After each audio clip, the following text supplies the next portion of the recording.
welcome back. We have some feedback on hashtag Daybreak, but in case you're just joining us, this is Engage. We're here with CJ Atemo and Robert Israel Burale, and we're talking about the youth. You know, we are just picking up from Purity Mwambia's amazing report on first-class betrayal and just trying to move it a little bit forward as well. And a big shout out to Aneti Ray. Tunakuona kiongozi.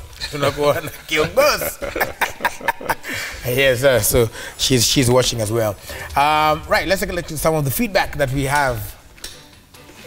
My friend scored a D, went to a technical college, and after graduating, he started selling mitumba clothes. Currently, he's a mitumba distributor in our area and has 2 boutiques. Right, that is Wajiku Mugane. Sometimes last year, I thought I was entitled to get a job because I had hustled studying for a degree course for 4 years, now graduated, so the job market is ready for me. Then, I didn't think of other graduates without jobs other than myself. I was self-centered. Now I know better. Well, good for you, Wajiko. Brand Tribe 1, I did quit my job 3 years ago and sought to become an entrepreneur. My advice to young guys, find a problem in this society, solve it, money will flow. Money is a byproduct of giving solutions or of a solution that has been given. Yeah. Right. So there's some of the feedback. Keep talking to us using the hashtag Daybreak. Well, before the break, and I know that Tulukwa, we're talking about it here, and that's just to echo again what you said, CJ, about continuing that lifestyle. I won't say what happened to me because my mom might be watching. But I believe it was instrumental in my growth. But you see, like you're talking about how one of the things that happens is that, you know, when you're in campus, money is coming from somewhere, whether it's coming from help or it's coming from your parents, it's coming from somewhere. There's a flow. Yeah. And so what we've seen here, you see with the 50% of the youth who are saying, do I change jobs or I don't? But there's a larger percentage as well, about 23% who are saying, you know what, I feel like I should change. I can't stay in a job for 1 year. I want to quit my job because it doesn't pay well or because the boss doesn't understand me. Yeah, we get a lot of that. So how do we move? One of the things that young people normally assume is that they have all the time and that there'll always be a next chance. They always believe they'll have another opportunity because they think, I'm young, there's still time. But as time diminishes, so do chances and opportunities. In most cases, you will never have 7 chances. You'll have 1 chance that will open to you 7 chances. You blow up that 1 chance, you will not get the rest. Everything is interconnected. So at a certain age, most people will walk out of jobs because they think there's a better job somewhere else. Other people are treated better because you hear one side of the story. Probably the pay is better, but then the terms and conditions may not be as good. And then they walk out of a place where probably they should have been learning and growing, interacting, networking, or just keeping themselves busy. They walk out of that because they think, you know, I deserve better than this. After a while, when they begin to get towards their 30s, they're now ready, whether it is in the job market or relationships, to settle with anything.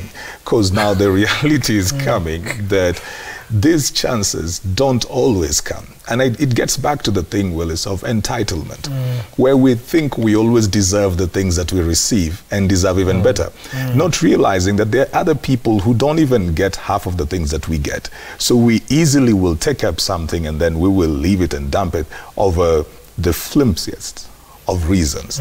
Again, you will find the peer group that brings in like, no, that's not a good place to work, you know, that's not the kind of place that you should work. I cannot work in such a place. You hear so much negativity from people who are as inexperienced as you, instead of looking for somebody who has been there, who will tell you, my first job, I was earning 5,000. Right. I was working in a place 12,000 and they were not doing me well, they were not doing this, but I worked my way like this. I took myself back to school, I've grown.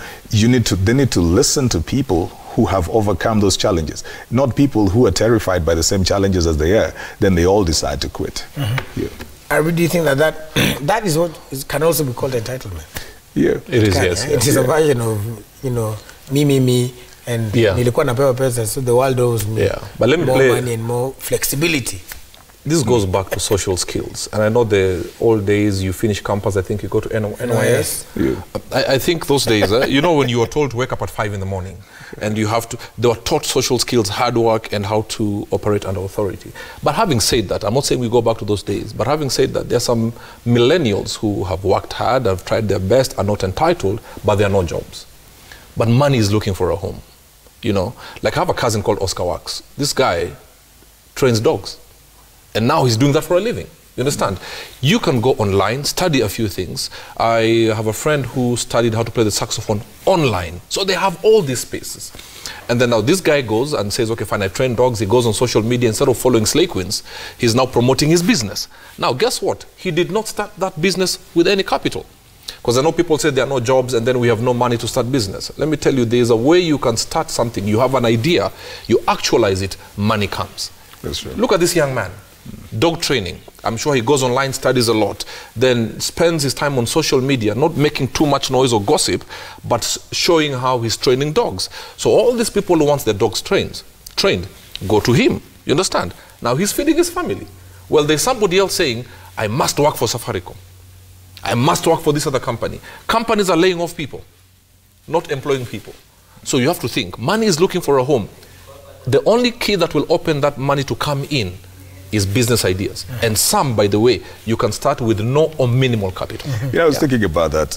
Interesting that Arabia's brought that. I was thinking about this young man who is, in lack of better words, selling energy to Eritrea, you know, South Sudan. This guy he innovated something that an entire village has electricity. Right, yes. Yeah. An entire village has electricity. And I was thinking, look at this kind of innovation. And he's not going to tell you that he studied engineering anyway. Right. He just decided to try out things, use his mind. Probably he stumbled into that. Yeah, he must have. Probably he stumbled into this. Yeah. Then he said, all right, it's working. So he's doing the next thing and the next thing. So that's where my thing with entitlement and education comes in, because the people who are very bright, they've got all these ideas, they're very intelligent, but they never think that they need to do something because they feel, for 16 years I've been studying, it is time for me to be paid back. They don't think that they need to sweat. They don't think they need to break a sweat anymore. They feel like, I've gone to school, I've earned my degree, it's now time for me to get payback. And that mentality is very wrong, because then we didn't prepare them to let them know that this education is preparation. I've got a daughter who's doing, she's on attachment somewhere. The other day she told me, you know what, I don't even see the need for the courses that I've been doing. And I said, no, they were supposed to give you a foundation. Right. For you to get into what you're doing right now, because she felt like the job market is completely different from what she's been studying. But we need to let the people know that your education is just a foundation. After that, life begins. So you don't come to life to be rewarded for your education. Education is the foundation you have laid. You start building after the education. We have that in mind. We'll stop having people who are complaining that, you know, I've gone to school and then there are no jobs or something. They'll know that they were just being prepared. Now you're getting into the tournament. Yeah. All right, we have some, one more slide to take a look at here of some of the information there. So this is it. I know it's not so clear for you, but so I'll read it for you. So there's a number there, that is 63.3%, right? So that number is, the respondents, these respondents say that flexible working hours is a factor that motivates them the most to accomplish their tasks at work. And even though working remotely is hotly contested by some millennials, flexible working hours they are highly rate flexible time schedule as a productivity booster. 7.4% say regular fun activities to motivate them to accomplish their task is needed. Retreat, mambo kama haya.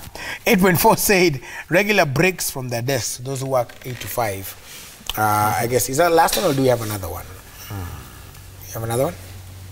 Oh, all right, we do have another one. I just want to do all of them, then we can jump into it. So that's the one that has 9.3. Right, so this is another one. 9.3, so this is in terms of feedback. 9.3, so you can see the facts there, so I'll tell you what they stand for. So the 9.3, they voted that feedback from the employer is the most important value. 98.5 think getting feedback from the employer makes them very productive, right? And then, how often do they want to get feedback? 18% say nipatie feedback daily. 41.5 say at least weekly. Maybe wiki umefanya kazi poa. What do you think about those stats, guys?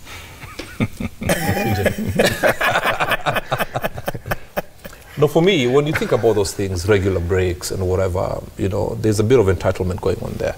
But having said that, these guys are so educated, if only, and you say there'll be more than 50% come 2020. That's 2020, yes. These are the people who control our political direction, our corporate direction. So now our energies must be filled. There must be mentorship now. Right. There must be mentorship. There must be now giving them direction, because whether you like it or not, they cannot be ignored. Now, when you, for example, if you are 45 and you're looking for a job, it is very hard to get a job, because these young men and women have come in and they have all these skills. They are digitized, because nowadays everything must be, you know, we no longer have the typewriter. You understand? Even in your a low-card job, they ask you, do you have digital skills? You understand? So I think what we need from now on, in spite and despite of what they're saying about we need breaks, we need this and that, we may say they're entitled, but guess what? We cannot ignore them, because they will now control the society going forward, and we're alive, so they will affect us as well. So the best we can do is give them direction, you know, based on how they're going on with their life, is to give them direction, because if we don't give them direction, they will use their information wrongly, because now we cannot ignore them. 2020, they're over 53%, you said? 50. So 50, I mean. Of global, not Kenya. You see, what does that tell you? Yeah. They will now take over the world. But now the problem is the majority are being controlled by the wrong things. If you put a post on Entrepreneurship Week for the millennials, you may have maybe 25 comments. And then somebody else puts a post on a half-naked man or woman, you'll have 1,000 comments a minute. So it is their curiosity is being directed to the wrong place. Now, it's like a small baby. If you direct their curiosity to the right place, bring up a child in the way that they should go. So what you give them while you're still molding them is what will hold them in good stead. And I want to ask this, so going forward, what will be the best way? Because, like you say, they can't be ignored. No. So is it that you do the other thing where you say, for example, that so they won't take the Entrepreneurship Week, right? But why not kwa event yao ya muziki uweke entrepreneurship katika? But see, that's also a problem, that now we are dancing too much into the tune. You know, life will not just give you what you want, isn't it? That's true. Life just doesn't say, okay, fine, since this is what you want, take it. You also now must understand what discipline is. But if you have it your way all the time, the day it doesn't work your way, you'll go into depression. So would it be then we still do Entrepreneurship Week, I'm just using it as an example, Entrepreneurship Week, and get the few who will come and then model them to become the model for the people. Rest. Yeah. I think there needs to be also a reward system. Okay. Just like the case of this young man in Western, was it Shinyalu, who was producing electricity. How much of story time does that kind of a guy get? Is he trending? No. How much publicity?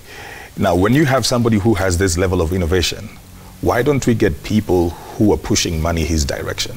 Because that then will motivate the other people who have ideas to do the same. Sometimes also, the reason people will shy off from creating ideas is they will feel like even if I come up with ideas, they will not be supported. You know, there's no motivation. So it's easier to think that if I go into the entertainment industry, for example, the money will come. There's a lot of sponsorship over there. There are a lot of corporates who are coming that direction. So everybody will be feeling like, maybe let's go the other direction.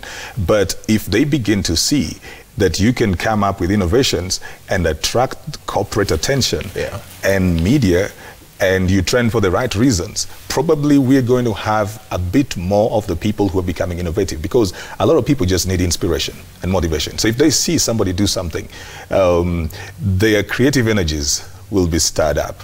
So we may also just need to redirect our energies at celebrating the real heroes, you know, not looking for somebody who has photoshopped somewhere, then we make them trend and stuff like that. Somebody's working hard in a workshop somewhere and they'll never be noticed. They'll never be noticed. You have seen from that 98.5% that they need feedback and all of that, you've seen something about the millennials. They love attention. And they will go where their attention is. So if we direct attention, the right place, entrepreneurship, skills, conferences, summits, and then we bring in the money as well, because money is huge for them. Yes. We put in money there. We probably will encourage them when 5 of them sit together over coffee to come up with ideas, because they will know that this is going to materialize into something. I said this in finishing, you know, 5 people sitting together who have gone to school for 16 years is cumulative education for 80 years. 80 years sitting around a table, and all that they will discuss sometimes is what a celebrity did is something, is a scam. That is a scandal. That's 80, I agree. 80 years of investment of education sitting there and going to waste. We need to find a way to motivate that. And probably the corporates and the media should also play a role in that, and begin to, you know, bring out more cases of people who are doing things that are important and significant, and maybe then the younger people will believe, because most of the things that they do say depend on the information they've gotten. And allow me to also challenge the media, just to pick from what he said. I know sometimes in media, we may want ratings fast. But sometimes ratings brings in some very funny people. You know, funny people sometimes bring up the ratings. Now, give this one day, do a show, and say we want 5 people, young men. Pick one from Busia, Bungoma. He had to start with Busia. Of course. I'm loyal to my people. You know, go to Nakuru, go to Shinyalu, go to Kutus, Rumuruti, and say, okay, fine, we are going to give you space. These are people who maybe have not even ever gone to any even local radio station. But these people have brilliant ideas. Bring them and say, you know what, give us your ideas. And maybe somebody else can come and pick. Not for ratings, but just to build somebody. Now, when that person goes back to Busia, he will go and encourage and inspire another 50 people. So it's like network marketing. And let's take a break from too many noisy people who will come on TV, and because they have 55 million followers, then we will trend. Bring somebody who has nothing to offer, but you give them a platform that may change their lives. And if they change their lives, imagine you change my life and I have 7 siblings. You have affected 7 lives. So also as media, let us now look at things that may not make us trend, but will change a life. Because you cannot ignore these people. They have so much energy, they need an outlet. And that's why if they don't get that, they're a pressure cooker, they will blow up. Or they go to the wrong places to try and release that tension. You've seen somebody going to the dance floor from 9 to 11 or 9 to 3 a.m. It's not because they go to the gym. There's so much pressure that they need to release. You understand what I'm saying? So, Mr. Willis Roburu, yes, sir. I challenge you this Friday. Bring one person. If I was, you know, I was going to say, if I was the examiner, yes, I would give Burale 10 out of 10. So please, this Friday I'm challenging Not you. Not this one, because we've already planned next Friday. Not the show, the marks. The marks. You would get a 10 out of 10. 10 out of 10 marks. All right. We'll take a look at some feedback that we have. We have some tweets, I believe. Let's take a look at them. Hapa hivi. Kuna Hamza Kweyu anasema, I came out of Meru University in 2017 knowing that a salary is a bribe that is given to you to make you forget your dreams. Wow. University is only meant to open students' mind and thinking capacity as well as for networking. Students have to learn to be creative. That is Hamza Kweyu. Nothing against Meru University, by the way. Engineer Lazaro, youths are lazy and crazy. They're only chasing after ready cash. That's why you would meet good number of them in high-end clubs searching for sugar mummies. Sasa hapa amesema ni boy child. Boy child ndo wanaenda pale wanatafuta. Kimutai Melifo says destiny is not a matter of chance. It's a matter of choice. It's not a thing to be waited for. It's a thing to be achieved. Youths should go out there and work. Nothing comes in a silver plate. K. Njuguna, I'm following you via Facebook. Thank you. And I think educated fool is a term that you are looking for. Majority of us millennials, it's good that he's put himself in there, think that because we have mastered the internet, we know more than our previous generations, or the mentorship that Burale was talking about that is required. Ngashi_official says, most unemployed youths come from families with low financial status. They study hard to get employed because maybe their education is being sponsored, but no one will sponsor you to open a business. The money that CJ was talking about. Black Swan 19 says, practical skills are better than papers considering the education system of Kenya. Right, so that's one of the last ones over there.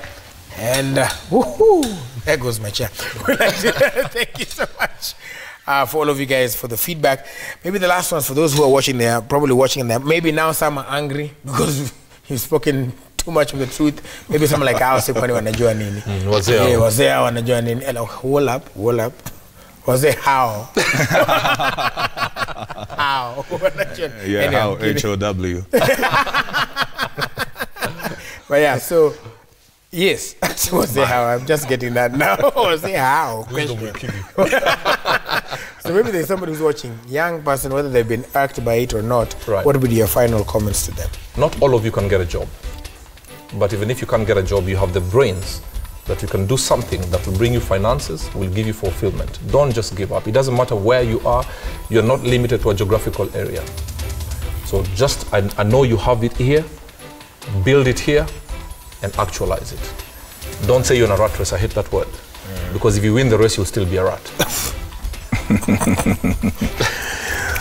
Never be afraid to start small. Take advantage of the networks that you have. Don't just hang out with people for the sake, like for fun. If you have people you've gone to school with, college with, you must now transition your discussions to what can we do. Come up with brilliant ideas, find people who will mentor you, and also just go out there, try to find guys who can believe in your dreams enough. If you can explain it in a minute, probably somebody would be interested to put their cash in it. Most times people will not finance it because we don't even know what we're talking about. We don't seem certain. But if you continually say the same thing and you can say it in a minute, probably somebody will be convinced enough to put their money in it. So do not diminish your dreams. Do not look down on yourself. You're not too young to start a business. You're not too young or too inexperienced to do anything. Go out there, believe in your dream. Start. Yeah, dare the world. All right. Well, thank you so much, CJ Atemo. Remember, you can follow at CJ Atemo, at CJ Atemo, right. CJ Atemo, and Burale at Burale1 for more information. If you need even more information on how they got where they are, wanaweza kuambia, and just general life issues. Don't suffer alone. Talk to somebody, we always say here. Another thing we'd like to say is also don't go too far, because after this, oh sorry, I was supposed to be in that one. Okay, Pole Ibra. All right, after this, Sam Gituku and Biku are back in the next hour. We are still waiting for the arraignment of the suspects that were named by the DPP yesterday in court. They should be at the Milimani courts. We'll have that for you. And I'll also wind up by mentioning something that my wife once told me and that I use every day.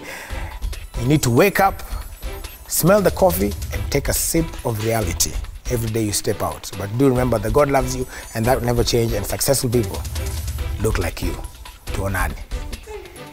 What happened to Manchester?